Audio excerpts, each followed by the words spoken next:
কুরবানির গুরুত্ব এবং ফজিলত। কুরবানির গুরুত্ব নিয়ে একটু আলোচনা করে রাসূলুল্লাহ আলাইহি ওয়াসাল্লাম বলেছেন, সামর্থ্য থাকার পরেও যে ব্যক্তি কুরবানি দেয় না, ভালো করে বোঝেন, সামর্থ্য থাকার পরেও যে ব্যক্তি কুরবানি দেয় না সে যেন আমাদের ঈদগাহে না আসে। তাহলে কতটা গুরুত্বপূর্ণ বোঝেন, যে সামর্থ্য থাকার পরেও যে ব্যক্তি কুরবানি দেয় না সে যেন আমাদের ঈদগাহে না আসে। এই হচ্ছে কুরবানির গুরুত্ব। আর দ্বিতীয়ত ফজিলত, ফজিলত নাম্বার 1, রাসূলুল্লাহ আলাইহি ওয়াসাল্লাম বলেছেন যে কুরবানির দিনে অর্থাৎ ঈদুল আজহার দিন 10, 11, 12, কয়দিন ভাই? 10, 11, 12। তো কুরবানির দিনে বা ঈদুল আজহার দিনে পশু কুরবানির চেয়ে উত্তম কোন আমল আল্লাহ সুবহানাহু ওয়া তাআলার কাছে নেই। সুবহানাল্লাহ। তাহলে আমরা কি বুঝলাম, যে ঈদুল আজহার দিনে পশু কুরবানির চেয়ে উত্তম কোন আমল আল্লাহ সুবহানাহু ওয়া তাআলার কাছে নেই। ফজিলত নাম্বার 2, রাসূলুল্লাহ আলাইহি ওয়াসাল্লাম বলেছেন কুরবানির পশুর, আপনি যে কুরবানি দিবেন সেই পশুর শিং, লোম এবং খুর, শিং, লোম এবং খুর হাসরের দিন উপস্থিত হবে, হয়ে যে ব্যক্তি কুরবানি দিবে সেই ব্যক্তির পক্ষে সাক্ষ্য দিবে। সুবহানাল্লাহ। ফজিলত নাম্বার 3, আচ্ছা, কুরবানির পশু জবাই করার পর, কুরবানির পশু জবাই করার পর এই রক্ত মাটিতে পড়ার আগেই আল্লাহ সুবহানাহু ওয়া তাআলার কাছে বিশেষ একটা মর্যাদার স্থান তারা দখল করে নেয়। এই রক্তটা মাটিতে পড়ার আগেই কি করে? আল্লাহ সুবহানাহু ওয়া তাআলার কাছে বিশেষ একটা মর্যাদার স্থান দখল করে নেয়। তাহলে ফজিলত নাম্বার কত বললাম? 3, 4। আচ্ছা, সাহাবায়ে কেরাম রাসূলুল্লাহ আলাইহি ওয়াসাল্লামকে কুরবানি সম্পর্কে জিজ্ঞাসা করলেন, ইয়া রাসূলুল্লাহ, আমরা তো কুরবানি দেব, এতে আমাদের ফায়দাটা কি? রাসূল সাল্লাল্লাহু আলাইহি ওয়াসাল্লাম বললেন, পশুর প্রতিটি লোমের বিনিময়ে একটি করে নেকি লেখা হবে। সুবহানাল্লাহ। এখন আপনি চিন্তা করেন ভাই, একটু চিন্তা করেন, একটা পশুতে কত লোম থাকে ভাই? অগণিত, অসংখ্য। রাসূলুল্লাহ সাল্লাল্লাহু আলাইহি ওয়াসাল্লাম কি বলেছেন, যে পশুর প্রতিটি লোমের বিনিময়ে একটি করে কি লেখা হবে? নেকি লেখা হবে। সুবহানাল্লাহ। এখন সাহাবায়ে কেরামের মধ্যে কিছু সাহাবী প্রশ্ন করলেন, ইয়া রাসূলুল্লাহ, অনেক পশুর তো আছে লোম অনেক বেশি, তাহলে রাসূলুল্লাহ সাল্লাল্লাহু আলাইহি ওয়াসাল্লাম বলেন, তাতে কি হয়েছে? লোম যতই বেশি হোক না কেন, যে প্রত্যেক লোমের বিনিময়ে একটি করে সব লেখা হবে। সুবহানাল্লাহ। ফজিলত নাম্বার 5, রাসূলুল্লাহ সাল্লাল্লাহু আলাইহি ওয়াসাল্লাম আরো বলেছেন, কুরবানির পশুর রক্ত মাটিতে পড়ার আগেই বান্দার পূর্বের সমস্ত গুনাহ ক্ষমা করে দেওয়া হয়। সুবহানাল্লাহ। ভাই, এই হচ্ছে কুরবানির ফজিলত। আমরা অবশ্যই কুরবানি দেওয়ার চেষ্টা করব যদি আমাদের সামর্থ্য থাকে। সামর্থ্য কাদের আছে কাদের না এই বিষয়ে আমি আলোচনায় আসতেছি ইনশাআল্লাহ। এখন আসি পশুর বয়স সীমা। কুরবানি পশুর কি বয়স সীমা? উটের বয়স কমপক্ষে 5 বছর। কয় বছর ভাই? কমপক্ষে 5 বছর। গরু বা মহিষের বয়স কমপক্ষে 2 বছর। আর ছাগল বা ভেড়ার বয়স কমপক্ষে 1 বছর। তবে এখানে একটা কন্ডিশন আছে, সেটা হচ্ছে ছাগল বা ভেড়ার ক্ষেত্রে যদি ছাগল বা ভেড়ার 1 বছরের কম হয় কিন্তু দেখতে হিষ্টপিষ্ট হয়, কিন্তু দেখে মনে হচ্ছে কি 1 বছর, কিন্তু সে 1 বছরের কম, কিন্তু দেখে সবাই ভাবতেছে না এর 1 বছর হয়ে গেছে, তো হিষ্টপিষ্ট হলে তাহলে এই ছাগলটা যদি 1 বছরের কমও হয় তারপরও ছাগল বা ভেড়াটা কি কুরবানি দেওয়া জায়েজ আছে। এখন যে সকল পশু কুরবানি করা যাবে না আমরা এটাও একটু জানি। ক্ষীণ এবং দুর্বল পশু, এতটাই দুর্বল যে কুরবানির স্থান পর্যন্ত সে হেঁটে যেতে পারতেছে না, মানে এতটাই দুর্বল সে, কুরবানির স্থান পর্যন্ত আপনি যেখানে কুরবানি করবেন আপনার বাসা থেকে সেই স্থান পর্যন্ত সে হেঁটে যেতে পারছে না, হেঁটে যেতে অক্ষম, এই পশু কুরবানি দেওয়া কি জায়েজ নেই। 2 নাম্বার, লেজ কাটা এবং কান কাটা। দেখেন, লেজের অর্ধেক বা অধিকাংশ, কানের অর্ধেক বা অধিকাংশ যদি কাটা থাকে তাহলে কি হবে? এই পশু দ্বারা কুরবানি দেওয়া কি নাই, জায়েজ নাই। এরপর আসেন শিং ভাঙ্গা। শিং ভাঙ্গা, এখন এই শিং ভাঙ্গার পরিমাণটা হচ্ছে যদি গোড়া থেকে ভেঙে যায়, যদি গোড়া থেকে ভেঙে যায় এবং তার মাথায় যদি আঘাতপ্রাপ্ত হয়, মানে এই শিংটা এমন ভেঙে গেছে যারা পশু কি হয়েছে, আঘাতপ্রাপ্ত হয়েছে, যদি মাথায় অল্প কিছু ফাটল ধরে বা অল্প কিছু হয় তাহলে সেক্ষেত্রে জায়েজ আছে, কিন্তু যদি গোড়া থেকে ভেঙে যায় তাহলে সে পশু দ্বারা কোরবানি দেওয়া জায়েজ নাই। 3 নাম্বার আসেন দাঁতহীন পশু। অনেক আসে দেখবেন এতটাই মানে বৃদ্ধ পশু, এতটাই বয়স্ক হয়ে গেছে যে দাঁত সব পড়ে গেছে, এখন এই অবস্থায় সে কি করতেছে, খাদ্য সে চাবিয়ে খেতে পারতেছে না, এই পশু দ্বারা কোরবানি দেওয়া জায়েজ নাই। অর্থাৎ দাঁতহীন পশু মানে দাঁতই নাই, মানে বয়স এতটাই হয়ে গেছে তার সব দাঁত পড়ে গেছে। তারপর অন্ধ, তারপর কি অন্ধ, দেখা যাচ্ছে একটা পশু চোখে দেখতেছে না, এক চোখ তার অন্ধ, এই পশু দ্বারা কোরবানি দেওয়া কি নাই, জায়েজ নাই। এখন কুরবানি কাদের জন্য ওয়াজিব আর কারা দিবে এই বিষয়ে একটু আলোচনা করি ইনশাআল্লাহ। আচ্ছা, যারা দরিদ্রদের জন্য কুরবানি কিন্তু ওয়াজিব নয়, যারা দরিদ্র তাদের জন্য কি ভাই কোরবানি দেওয়া কি ওয়াজিব নয়। যদি সে ক্রয় করে থাকে, একজন ব্যক্তি দরিদ্র, মনে করেন সে ক্রয় করছে, তার জন্য কিন্তু ওয়াজিব নয়, কিন্তু তারপরও কি করছে, সে ক্রয় করছে, কিন্তু তখন কিন্তু তার জন্য একটা ওয়াজিব হয়ে যাবে। আমি বুঝাতে পারলাম? মনে করেন আপনি দরিদ্র, 1 মাস আগে ক্রয় করছেন, এখন আপনি ভাবতেছেন আমার একটু অর্থনৈতিক সংকট, আমি আর কোরবানি দিলাম না। আপনি, আপনার উপরে কিন্তু ওয়াজিব হয়ে গেছে শরীয়তের বিধান। আপনি একটু বলে নাই, শরীয়ত তো বাধ্য করেন নাই, কিন্তু আপনি কিনলেন কেন? আপনি যেহেতু কিনছেন, এখন আপনার জন্য ওটা কি দেওয়া কি ওয়াজিব। আমি বুঝতে পারতেছি ভাই? অনেকে আছে না যে 1-1.5 মাস আগে একটা নিয়ত করছেন, বা আপনার বাড়ির গরুই হোক, আপনি নিয়ত করলেন যে এই গরুটা আমি কুরবানি দেবো। এখন কুরবানি আগে আগে আপনি ভাবতেছেন না আমি অর্থনৈতিক সংকট, আমি আর কুরবানি দিলাম না। তাহলে কি আপনি গুনাহগার হবেন? কারণ আপনি নিয়ত করছেন, এখন আপনার জন্য দেওয়া ওয়াজিব। তো এখন দরিদ্র ব্যাপারটা আমি আরেকটা আলোচনা করি, সেটা হচ্ছে নিসাব পরিমাণ সম্পদের মালিক যিনি হবেন তার জন্য কুরবানি দেওয়া কি ওয়াজিব। এখন নিসাব পরিমাণ সম্পদের মালিক, এখন নিসাব বলতে 7.5 তোলা স্বর্ণ অথবা 52.5 তোলা রৌপ্য। আমরা রৌপ্যটাই ধরবো ইনশাআল্লাহ, 7.5 তোলা স্বর্ণের দিক যাবো না, কারণ ওইটা এখন স্বর্ণের দাম অনেক বেশি। তাহলে রৌপ্য দিয়ে যদি আমরা হিসাব করি, 7.5 তোলা রৌপ্য দাম কত হয়? 2,000 টাকা করে, বা 2,000-2,500 টাকা এরকম করে আপনার দাম হতে পারে। কত? আপনার 1,20,000-30,000 এইরকম সামথিং প্লাস। যদি এই টাকার যদি মালিক আপনি হন, তাহলে আপনার জন্য কুরবানি দেওয়া ওয়াজিব। এই টাকার মালিক যদি হন আপনি, আপনার জন্য কুরবানি দেওয়া ওয়াজিব। তাও এখানে আরেকটা কন্ডিশন আছে, সেটা হচ্ছে 10, 11, 12 এই 3 দিনের মধ্যে যদি আপনি হন, তাহলে আপনার জন্য কুরবানি দেওয়া ওয়াজিব। এখন যাকাতের কন্ডিশন কি? পূর্ণ 1 বছর থাকতে হবে। নিসাব পরিমাণ সম্পদের মালিক পূর্ণ 1 বছর মালিকানায় থাকতে হয়। যাকাতের কন্ডিশন কি?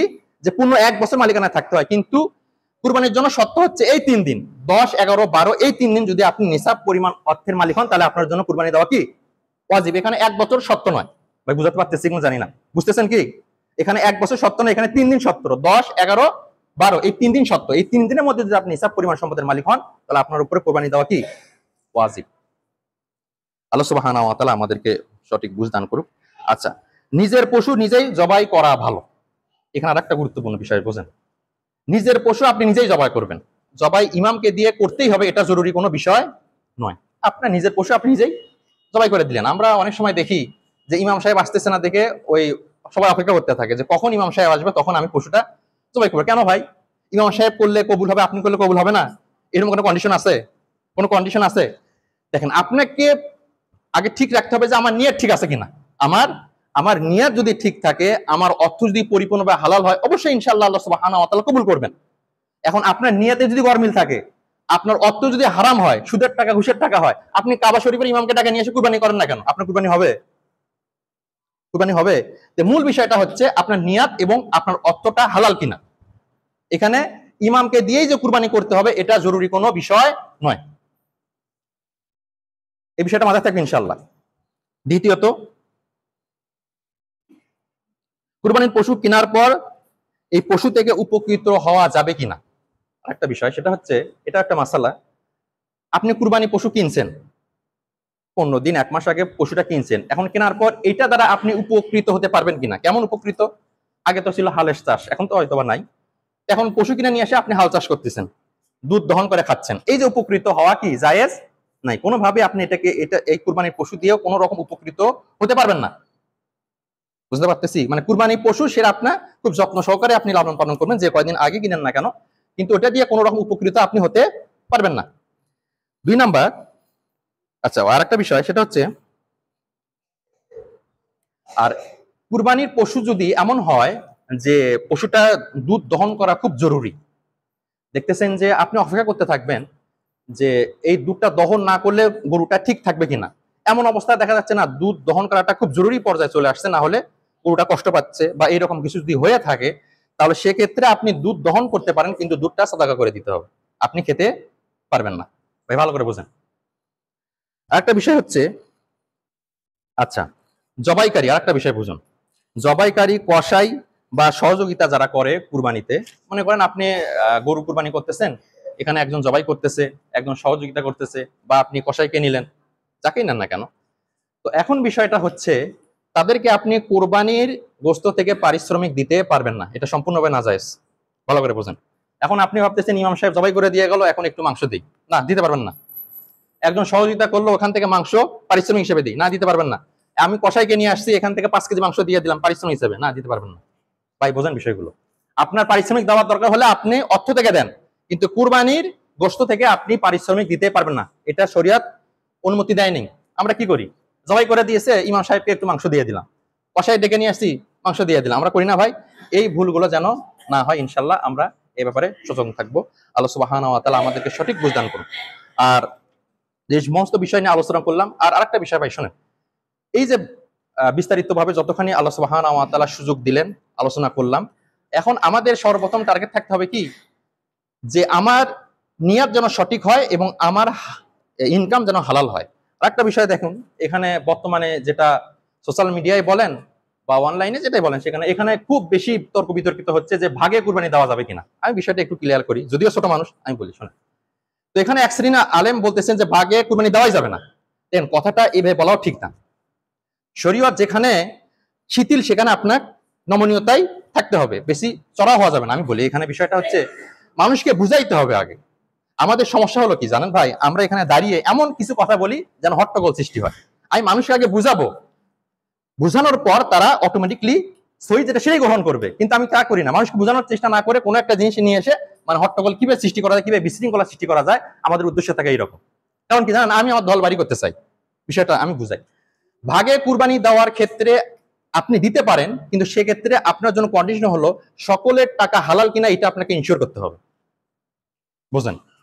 আপনি 7 ভাই কুরবানি দিচ্ছেন, এখন আপনাকে বুঝতে হবে এই 7 জনের টাকা হালাল কিনা। যদি আপনি এতটুকু ইনশিওর করতে পারেন যে না 7 জনের টাকাই হালাল আছে, সেক্ষেত্রে কুরবানি কি দেওয়া জায়েজ আছে। আর আপনি যদি ইনশিওর করতে না পারেন যে হালাল না হারাম আমি তো বুঝতেছি না, ওর ঘুষের টাকা না ওর সুদের টাকা, ওর না অবৈধ ইনকাম আমি তো কিছুই বুঝতেছি না, যদি এইভাবে দেন তাহলে এইভাবে কি আপনার কুরবানি কি কবুল হবে না। এই জন্য সরাসরি ভাগে কুরবানি দেওয়া যাবে না এই কথা না বলে আমরা কি বলবো, এই কন্ডিশনটা আমরা মানুষের সামনে উপস্থাপন করব। এখন আমি যদি এখানে আপনাকে বলি ভাই কুরবানি দেওয়া হবে না, এর হট্টগোল সৃষ্টি হবে না, হবে কিনা? তো এক শ্রেণীর আলেম এইটাই করতেছে। আল্লাহ সুবহানাহু ওয়া তাআলা আমাদেরকে সঠিক বুঝদান করুক। আমরা যদি ব্যাখ্যা বিশ্লেষণ দিয়ে মানুষকে বুঝাতে না পারি তাহলে আমি কথা বলবো না। আমি যদি ব্যাখ্যা বিশ্লেষণ করে মানুষকে বুঝাতে অক্ষম হই তাহলে আমি কথা বলবো না। আমি কেন বিশৃঙ্খলা সৃষ্টি করবো? তাই বুঝতে পারছেন বিষয়গুলো? এর আগেও বিগত অনেক এই ছোট ছোট বিষয় নিয়ে বিশৃঙ্খলা সৃষ্টি হয়ে আসছে। আমি অধিকার যাচ্ছি না, জাস্ট কুরবানির বিষয়টা নিয়ে আপনাদের উদাহরণ দিলাম। মানুষকে বুঝাইতে হবে। মানুষ দীর্ঘদিন ধরে একটা আমল করে আসতেছে, ওই আমলটা যে আপনি জাল প্রমাণিত করবেন বা ওই আমলটা ভিত্তিহীন এই প্রমাণ করার জন্য আপনাকে আগে দীর্ঘদিন, আপনার সময় 1 বছর লাগতে পারে, 5 বছর লাগতে পারে, বা আপনার আজীবন লাগতে পারে। সমস্যা কি? আপনাকে দ্বারা কি প্রতিষ্ঠিত করতে হবে? আল্লাহ কি বলছেন না তোমাকে দিয়ে প্রতিষ্ঠিত করতে হবে? আপনি বুঝান, আপনার 10 বছর লাগুক 15 বছর লাগুক বুঝাতে থাকেন, একদিন আল্লাহ সুবহানাহু ওয়া তাআলা সঠিক বুঝ অবশ্যই দিবেন সবাইকে ইনশাআল্লাহ। কিন্তু কখনোই ফিতনা সৃষ্টি করা যাবে না, উম্মতের ভিতরে ফিতনা সৃষ্টি করা যাবে না, এটা সম্পূর্ণভাবে নিষেধ। আমি শুরু থেকেই এই বিষয়টা নিয়ে অনেক জোরদার দেই যে ছোটখাটো বিষয় নিয়ে কখনোই উম্মতের মধ্যে ভেদাভেদ, মারামারি, বিশৃঙ্খলা সৃষ্টি করলে, ওই যে আমি আর গত জুমায় বলেছিলাম যে শয়তান আপনার মাথার উপরে ভর করে আপনাকে বুঝায় যে ও কি আকীদা ঠিক নাই, ওর মানহাজ ঠিক নাই, ওর নামাজ ঠিক নাই, ওর ঈমান ঠিক নাই, আপনাকে শুধু এটাই বুঝাবে। কিন্তু আপনার যে ঈমান ঠিক নাই এটা সে আর আপনাকে বুঝতে দিবে না। এটা কিন্তু শয়তানের ওয়াসওয়াসা, এবং শয়তান কি করে আপনাকে মানে কন্ট্রোল করে নেয় এবং আপনার ওর নিয়ন্ত্রণে নিয়ে নেয়। এখন আপনি শয়তানের গোলামি করেন, আপনি কি করেন? শয়তানের গোলামি করেন। আপনি যখন শুধু দেখতেছেন ওর নামাজ ঠিক নাই, ওর এটা ঠিক নাই, ওটা ওর সমস্যা, অমুকের এই সমস্যা, মানে আপনি শুধুমাত্র মানুষের ভুলটাই ধরতেছেন, কিন্তু আপনার যে কি হাল এটা আর আপনি আর খেয়াল করেন না। কারণ আপনি এদিক ফোকাস শয়তান আনতে দিচ্ছে না, না নিয়ে এসে কিন্তু অন্য দিকে আপনি ভুল খুঁজে বেড়াচ্ছেন। কিন্তু আপনি যদি গভীরভাবে চিন্তা করেন, ওর 100টা ভুল থাকলে আপনার 101টা ভুল, ভাই ঠিক কিনা? যার আপনি ভুল ধরতেছেন তার যদি 100টা ভুল থাকে তাহলে আপনার দেখবেন 101টা ভুল। এটাই হচ্ছে বাস্তবতা ভাই। এই জন্য আমরা মানুষের সমালোচনা না করে নিজের চিন্তা করব। এই যে গত জমা আমি একটা আলোচনায় বলেছিলাম যে আমরা অল্প একটু আমল নিয়ে নিজেদেরকে জান্নাতি মনে করি, তাই না ভাইয়া? গত জমায় আলোচনা করেছিলাম যে আমরা সামান্য একটু আমল নিয়ে নিজেদের কি মনে করি, যে জান্নাতি, আমরা মনে জান্নাতি। অথচ দেখেন, একটু মনোযোগ দেন, জান্নাতের সুসংবাদ প্রাপ্ত সাহাবী যারা দুনিয়াতে বসে জান্নাতের সার্টিফিকেট পেয়েছেন, তারাও নিজেদের আমলে সন্তুষ্ট থাকতেন না। এখন বোঝেন, তারাও নিজেদের আমলে সন্তুষ্ট থাকতেন না। যারা এই দুনিয়াতে বসে জান্নাতের সার্টিফিকেট পেয়েছেন, তারা সদা সর্বদা আল্লাহ সুবহানাহু ওয়া তাআলার নিকট ইস্তেগফার করতেন, তওবা করতেন। এমনকি আমাদের রাসূল সাল্লাল্লাহু আলাইহি ওয়াসাল্লাম দৈনিক কমপক্ষে 70 বার আল্লাহ সুবহানাহু ওয়া তাআলার কাছে ইস্তিগফার করতেন। সুবহানাল্লাহ।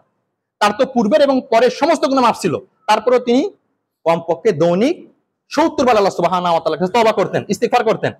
আর আমি কি একটু আমল করছি, নিজেকে জান্নাতি ভেবে বসে আছি আর ওকে বলি জাহান্নামী। ভাই কথাটা বুঝতেছেন? সামান্য একটু আমল, সেই আমল আল্লাহ সুবহানাহু ওয়া তাআলার কাছে কবুল হয়েছে কিনা এটা আমি জানি না, ওকে জাহান্নামে ফতোয়া দিচ্ছি কি ওই ব্যক্তি মরলে জাহান্নামী। এবং এমনও ফতোয়া আসছে আমার কানে শুনছি যে ওই ব্যক্তি এই কাজ করে মরে গেছে, ও জাহান্নাম ভোগ করতেছে। ইন্না লিল্লাহি ওয়া ইন্না ইলাইহি রাজিউন। আল্লাহ আমাদেরকে সঠিক বুঝদান করুন। আপনি জাহান্নামের ফতোয়া দেওয়ার কে ভাই?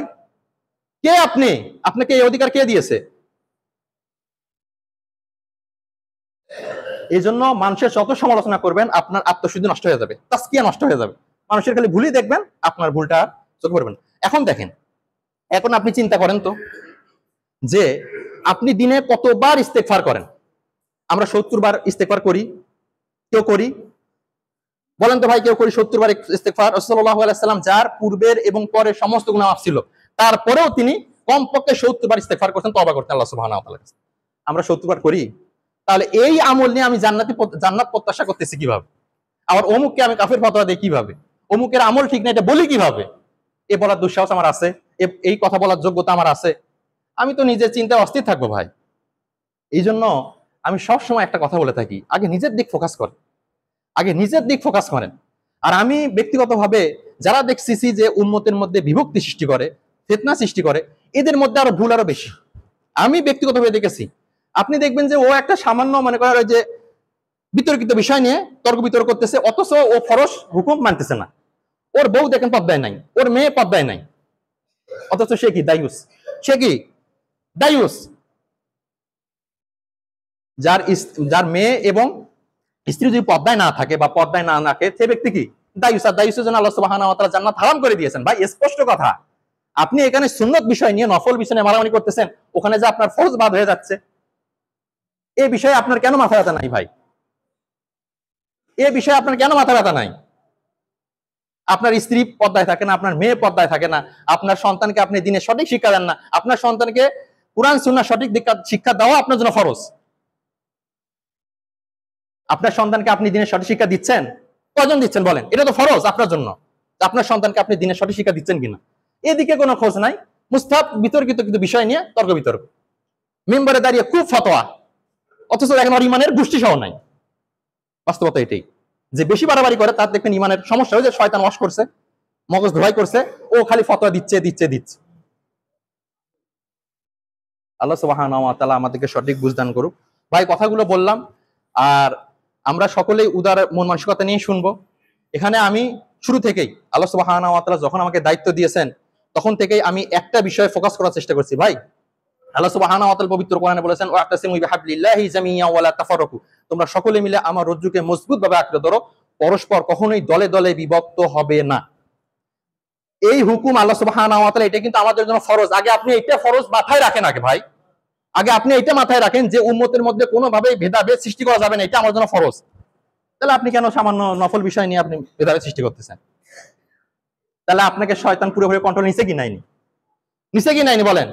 আপনি তো শয়তানের গোলামি করতেছেন। আপনি উম্মতের মধ্যে ভেদাভেদ সৃষ্টি করতেছেন, মানে কি? আপনি শয়তানের গোলামি করতেছেন, শয়তানের দাসত্ব করতেছেন, আর কিচ্ছু না। শয়তান আপনাকে কন্ট্রোল নিয়েছে, আপনার মগজ ধোলাই করে দিয়েছে, আপনি মানুষের ভুল ধরতেছেন। আল্লাহ সুবহানাহু ওয়া তাআলা আমাদেরকে সঠিক বুঝদান করুন, সকলে বলে আল্লাহুম্মা আমিন। আর একটা বিষয়, আরেকটা আলোচনা করি, সেটা হচ্ছে এই কুরবানির মধ্যে মনে হয় বিয়ে শাদী বেশি হয়, তাই কিনা? হয় কিনা? বিয়ে শাদী বেশি হয় ভাই? আমার জানা নাই, তারপরে জিজ্ঞাসা করলাম। তো বিয়ে শাদী যেহেতু বেশি হয়, একটু আলোচনা করে নেই যেহেতু সময় আছে। বিয়ে করলে মানুষের সচ্ছলতা আছে, এতটুকু তো আমরা সকলেই জানি যে বিয়ে করলে মানুষের অভাব দূর হয়, বিয়ে করলে মানুষের সচ্ছলতা আসে। আল্লাহ সুবহানাহু ওয়া তাআলা সূরা নূরে বলেছেন যে তোমাদের মধ্যে যারা বিবাহহীন তাদেরকে তোমরা বিয়ে দিয়ে দাও, আল্লাহ সুবহানাহু ওয়া তাআলা নিজ অনুগ্রহে তাদেরকে সচ্ছল করে দিবেন। সুবহানাল্লাহ।